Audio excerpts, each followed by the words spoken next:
This video is sponsored by SPO Digital Marketing. இது work from home job. Male female நீங்கள் யார் வேணாலும் இதில் ஒர்க் பண்ண முடியும். மொபைல் ஃபோன் யூஸ் பண்ண தெரிஞ்சால் போதுமானது. ஸ்கிப் பண்ணாதீங்க, பெரிய தப்பு. தினம் 300 ரூபாய் சம்பாதிக்க அரிய வாய்ப்பு. இன்ஸ்டாகிராம், ஃபேஸ்புக் பயன்படுத்த தெரிந்தால் போதும். Content post and content publishing மூலமா தினம் 300 ரூபாய் சம்பாதிக்கலாம். இந்த வேலை செய்ய 5 நிமிடம் போதும். Work training support, group communication support, all language customer live chat support, முக்கியமா சொந்தமா ஒரு பிசினஸ் ஸ்டார்ட் பண்ற அளவுக்கு உங்களால கற்றுக்கொள்ளவும் முடியும், சம்பாதிக்கவும் முடியும். இந்த வேலை வாய்ப்பு வழங்குவது 5 வருடத்திற்கு மேல ரன் ஆகிட்டு இருக்க நம்ம தமிழ்நாட்டு company school of business organisation private limited. மேலும் விவரங்களுக்கு டிஸ்கிரிப்ஷன்ல கொடுத்திருக்க நம்பருக்கு வாட்ஸ்அப் பண்ணுங்க.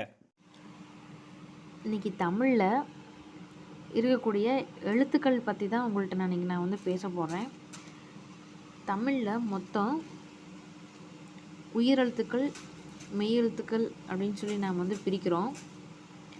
உயிரெழுத்தையும் மெய்யெழுத்தையும் சேர்ந்து வரக்கூடிய எழுத்துக்கள் வந்து உயிர்மெய் எழுத்துக்கள் அப்படின்னு சொல்லி நம்ம வந்து வச்சுருக்கோம். ஃபஸ்ட்டு உயிரெழுத்துக்கள் அப்படின்னு சொல்லி பார்த்தோம்னா அதுலேயும் வந்து உயிர் குறில் எழுத்துக்கள், அப்புறம் உயிர் நெடில் எழுத்துக்கள் அப்படின்னு 2 இருக்குது. ஃபஸ்ட்டு உயிரெழுத்துக்கள் மொத்தம் எத்தனை வந்து பார்த்திங்கன்னா மொத்தம் வந்து பார்த்திங்கன்னா 12 எழுத்துக்கள் வந்து இருக்குது. அதில் வந்து அ ஆ இ ஈ உ ஊ ஏ ஏ ஐ ஓ ஓ ஔ. அதில் வந்து அக்கு என்பது வந்து பார்த்திங்கன்னா ஆயுத எழுத்தாக வந்து போயிடுது. மொத்தம் உயிரெழுத்துக்கள் மொத்தம் வந்து 12 எழுத்துக்கள் வந்து இருக்குது. அந்த 12 நான் சொன்ன மாதிரி உயிர் குறில் எழுத்துக்கள் அப்படின்னா அது மொத்தம் வந்து பார்த்திங்கன்னா அ இ உ ஏ ஓ. மொத்தம் வந்து 5 எழுத்துக்கள் வந்து பார்த்திங்கன்னா உயிர் குறில் எழுத்துக்கள். அதில் உயிர் நெடில் அப்படின்னு சொல்லி பார்த்திங்கன்னா ஆ இ உ ஏ ஓ ஐ ஔ.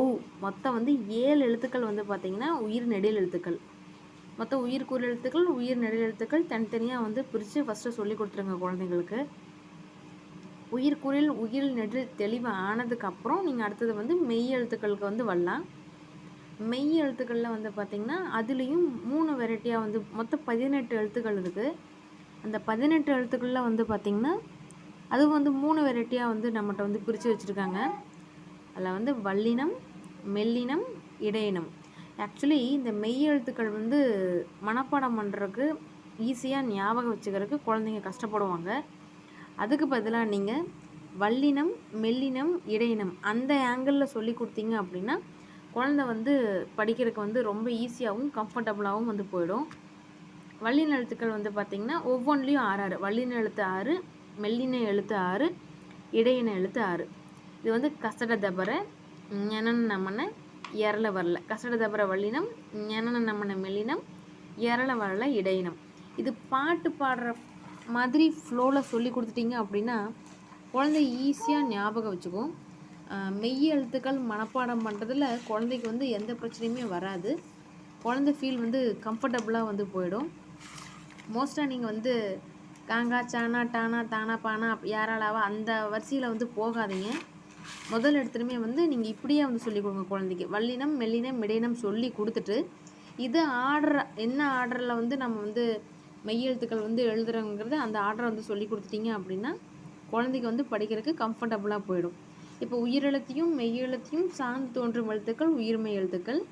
அந்த எழுத்துக்கள் பற்றி உங்களுக்கு நாளைக்கு வகுப்பில் நான் சொல்லித்தரேன். நன்றி.